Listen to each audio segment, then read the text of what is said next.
No vídeo de hoje, irei falar sobre como encontrar boas empresas que pagam bons dividendos. Eu sei que esse tema é muito falado na internet, tem muitos conteúdos também com vários outros educadores financeiros, mas aqui eu vou trazer alguns indicadores que podem ajudar vocês a encontrar empresas que pagam bons dividendos, e eu também vou trazer um exemplo muito prático de uma empresa que passa em todos os critérios para pagar bons dividendos, mas ela não é tão falada assim no mercado, que é uma boa pagadora de dividendos. Isso aqui é muito voltado também ao valuation da empresa, porque aqui você considera o dividend yield atrativo, né, quando você está ali com um percentual entre 8, 9, 10%, só que isso também é muito influenciado pelo preço. Então, primeiro de tudo, como você encontrar boas empresas que pagam bons dividendos? Primeiro de tudo, o dividendo ele é uma consequência. Então, existem várias causas para acontecer o dividendo. Então, primeiro, a empresa precisa dar lucro. Então, o mais importante para você encontrar empresas que pagam bons dividendos é que ela tenha lucros consistentes. Então, nos últimos 10 anos, ter lucro e ter uma rentabilidade interessante. Outra coisa é você analisar a parte da margem, porque, obviamente, uma empresa que tem margens mais baixas, ela tem um risco maior. Então, qualquer manejo errado da operação pode ter um prejuízo grande. Às vezes a empresa, para algum cenário externo, um fator externo, ter prejuízo. Então, é interessante você analisar também a estrutura da empresa. Por exemplo, ver se ela tem ali receitas mais diversificadas, se ela atua também em outros mercados. Por exemplo,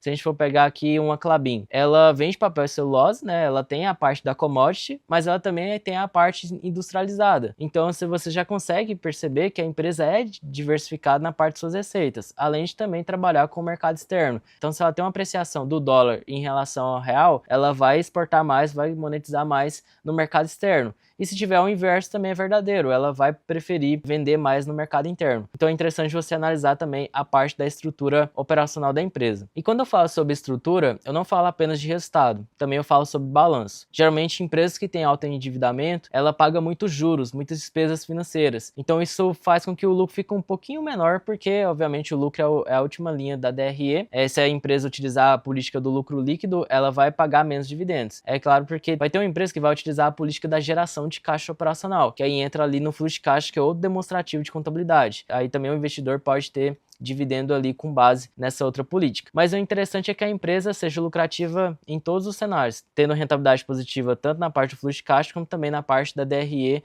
que são esses demonstrativos contábeis. Outra coisa que é interessante você analisar é a parte do setor, porque o setor ele é determinante para uma empresa pagar bons dividendos ou não. Então, empresas que precisam fazer muito investimento, empresas que precisam crescer muito e existem um nível maior de capex, por exemplo, a indústria, você acaba que aquele dinheiro que iria para o acionista, às vezes vai entrar na operação para a empresa crescer e conseguir também resultados que chegam próximo do guidance da empresa, que é a parte ali das projeções do conselho de administração. Então, é interessante você encontrar empresas que são mais perenes e também que estejam em setores que não precisam de tanto investimento assim. Então, por exemplo, setor bancário, seguradoras, às vezes você tem empresas que é voltada ali à transmissão de energia, porque ela faz o investimento, depois ela colhe os frutos, mas não é tão longo prazo. Geralmente você não precisa ficar crescendo muito. Por exemplo, se a gente for pegar uma empresa da indústria, geralmente se for uma empresa da indústria, pega aquela empresa mais madura, que assim, ela não tende a crescer tanto, ela já chegou tanto na sua maturidade que hoje ela não consegue mais crescer via forma orgânica, a não ser que seja por aquisições. Por que eu falo isso? Porque tem empresas, hoje o meu exemplo mesmo do vídeo, eu vou falar sobre a Ambev. Se a gente fosse analisar a Ambev, ela seria uma das empresas que passavam em todos os critérios para pagar dividendo. Uma porque a lucratividade dela é interessante, tem margens altas, ela tem um market share alto também, ela chegou a ter quase 70% do mercado brasileiro nacional. Então aqui você já consegue ver que ela tem suas vantagens competitivas, além de controlar quase um monopólio, né? Ela tem ali suas guerras comerciais com a Heineken, mas a gente sabe que a maior parte ainda do mercado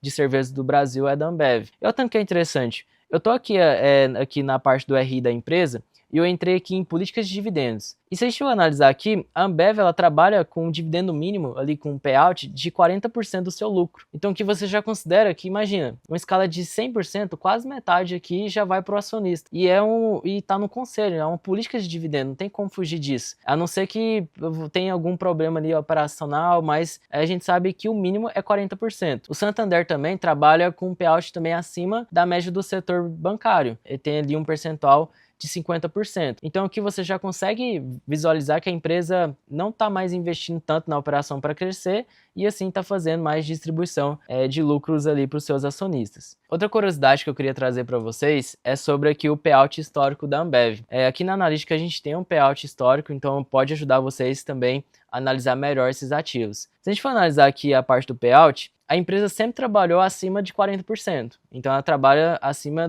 da política obrigatória dela de distribuição. Aqui, o menor payout da história dela, nos últimos 10 anos, foi aqui em 2020, que foi 55,49. Então imagina, de R$ 1 que ela teve de lucro, mais de 55 centavos ela distribuiu para o seu acionista. Então aqui já percebe que a empresa não tem mais feito ali grandes investimentos para crescer. É muito por conta que não tem mais como ela crescer de forma via aquisição, porque o próprio CAD também não vai permitir, porque senão você vai construir um monopólio, então isso acaba prejudicando a liberdade econômica do próprio país também, do setor. Outra coisa que é interessante também é a parte aqui da rentabilidade. Se a gente considerar aqui um ROI de 14,62, um ROIC de 16,50, quem acompanha os vídeos sabe que o ROI de 14,62 é um ROI muito verdadeiro, porque ele não tem alta alavancagem. Você vê, a Ambev tem mais caixa do que dívida. Então, realmente, a empresa tem esse indicador que mensura mesmo quanto a Ambev consegue retornar de capital para os seus acionistas, só considerando seu lucro líquido. Agora, trazendo aqui à tona, por que a Ambev não consegue estar nos jornais como uma boa empresa pagadora de dividendo? E aqui eu vou trazer uma informação que quase não é tão vista pelo mercado. Então aqui a Ambev tem alto payout e também faz distribuição de lucros de forma consistente. Analisando aqui também, nos últimos 10 anos a empresa sempre pagou bons dividendos. O ano passado teve um dividend yield de 5,64. Por que isso acontece? Isso acontece por conta do valuation da empresa. A Ambev, historicamente, sempre negociou com valuation bem acima do que está em hoje. Se a gente for pegar aqui a parte do valuation. Em 2017, a empresa estava com a relação de 42,71. Em 2018, 21,30. 2019, 24,14. Então, como o dividend yield é a relação entre o dividendo que a empresa paga em relação à cotação, ou seja, o valor de mercado, acaba que a empresa pode ter um payout de quase 100%, que mesmo assim não vai ter um dividend yield muito atrativo. Que aí o investidor vai analisar, poxa, por que eu vou investir numa empresa que tem um yield de 3, 4%, se eu posso estar investindo numa empresa que me entrega um yield de 10, 11, 12%? É aqui que é o grande problema, porque às vezes, empresas muito baratas, também você tem uma expectativa um pouco negativas também do mercado. Então é sempre interessante você analisar essa parte também para você tomar suas decisões. Aqui eu vou dar um exemplo mesmo do Bradesco. O Bradesco, ele sempre foi um banco muito interessante, sempre teve lucros consistentes, pagava bons dividendos também, muito por conta também das bonificações. Só que por conta dos resultados de 2020 para cá, o banco tem caído muito, né, sua rentabilidade.